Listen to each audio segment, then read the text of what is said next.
ঘটনাটি হলো আমার ভাই আর ভাবির সাথে ঘটে যাওয়া একটি ঘটনা।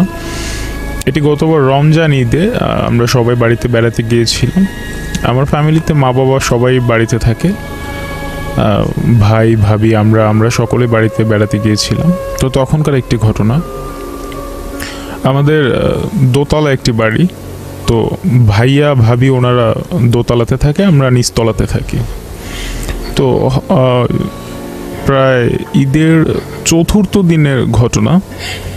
ভাবি উপর থেকে অনেক ভয় একটা দৌড়ে আর কি এসে নিচতলাতে এসে আমার দরজার সামনে উনি পড়ে যায়।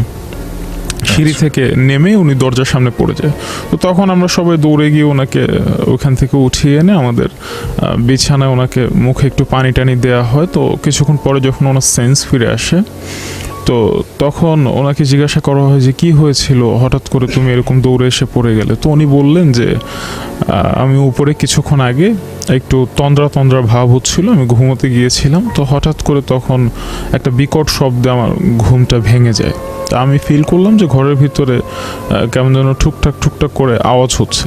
তো আওয়াজটা শব্দটা আসছিল থেকে আমাদের কিচেন রুম থেকে। তো উনি তখন ওই কিচেন রুমে নিয়ে দেখতে গেলেন যে আসলে কি হচ্ছে ওখানে, কেন শব্দ হচ্ছে বা কে করছে এটা দেখার জন্য। তো উনি গিয়ে দেখলেন যে মানে পুরো ফ্লোরের ভিতরে, কিচেন রুমের সম্পূর্ণ ফ্লোরটাতে পায়ের যদি রক্তর ছাপ হয়, মানে পা দিয়ে যদি ভেজা রক্ত যদি উনি এটা যদি ফ্লোরে যদি হাঁটে তাহলে যেরকম ছাপগুলো পড়ে থাকে, তো রক্তমাখা সেই পায়ের ছাপগুলো সম্পূর্ণ ফ্লোরটাতে। তো উনি এটা দেখে নিজেকে কন্ট্রোল করতে পারেনি, উনি ভয়ে দৌড়ে এসে সিঁড়ির সামনে পড়ে যায়।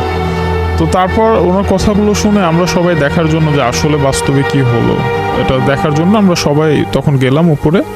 তো উপরের ফ্লোরে গিয়ে দেখলাম যে আসলে এরকম কোনো পায়ের ছাপ বা এরকম কোনো চিহ্নই নেই ওখানে। তো তারপর ভাবিকে বোঝালাম অনেক যে এটা হয়তো আপনি ভুল দেখেছেন বা এরকম কিছু একটা। তো একটা পর্যায়ে ওনাকে স্বাভাবিক পর্যায়ে আনি। তো এর প্রায় দ্বিতীয় দিন, এর 2 দিন পরে আমার ভাইয়া উপরতলাতে বসে ওনার রুমে বসে উনি ফেসবুক চালাচ্ছিলেন মোবাইলে। তো বেশ আড্ডা মারছিলেন বলে ওনার মনটা মোবাইলের দিকেই ছিল। তো উনি তখন ভাবি ওনার রুমে ছিল না, ভাবি নিচতলাতে আমাদের সাথে বসে আড্ডা মারছিলেন। আমরা নিচে সবাই একসাথে বসে আড্ডা মারছি। তো হঠাৎ করে ভাইয়া নাকি পানি চেয়েছে, মানে এটা হলো যে ভাইয়া ফিল করলো যে ঘরের ভিতরে হাঁটার শব্দ। তো উনি ভাবলেন যে ভাবি চলে এসছে এরকম একটা কিছু। তো উনি বললেন যে আমায় একটু পানি দাও। তো উনি বলার সাথে সাথে ওনার পেছনে উনি যে বেডে শোয়া ছিলেন সেই বেডের পাশেই ওই টেবিলের উপরে পানির গ্লাসটা রাখা হয়েছে। তো উনি অবাক, যদিও ওনার মনটা মোবাইলের দিকে, তারপরও উনি অবাক হলেন যে চাওয়ার সাথে সাথে পাইলাম, মানে 15 সেকেন্ড সময় হয়নি। তো তার মানে কি গ্লাসটা কি হাতে নিয়ে দাঁড়িয়েছিল এরকম একটা কিছু। তো উনি অবাক হয়ে পিছনের দিকে তাকিয়ে দেখে যে ওখানে ভাবি নেই। তো উনি বেশ ব্যাপারটা নিয়ে অনেকটা চিন্তিত হয়ে পড়েন যে আসলে যদি পানির গ্লাসটা যদি ভাবি দিয়েও থাকে তাহলে কি উনি হাতে নিয়ে দাঁড়িয়েছিল আর পানি চাইবে এটা তো আগে থেকে জানতেন না। তো এরকম ব্যাপারটা নিয়ে উনি বেশ ভাবতে থাকে। তা একটা পর্যায়ে উনি সারা রুমগুলো তন্ন করে খুঁজে দেখে যে আসলে কোথাও কি কেউ আছে কিনা, কেউ মজা করলো কিনা।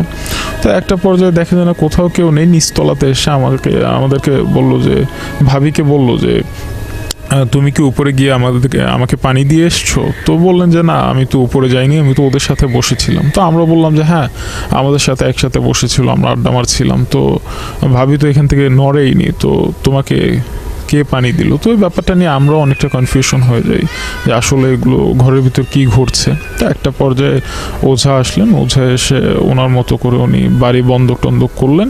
তো তারপর থেকে আমাদের বাড়িতে আর তেমন একটা কোনো সমস্যা দেখা যায়নি।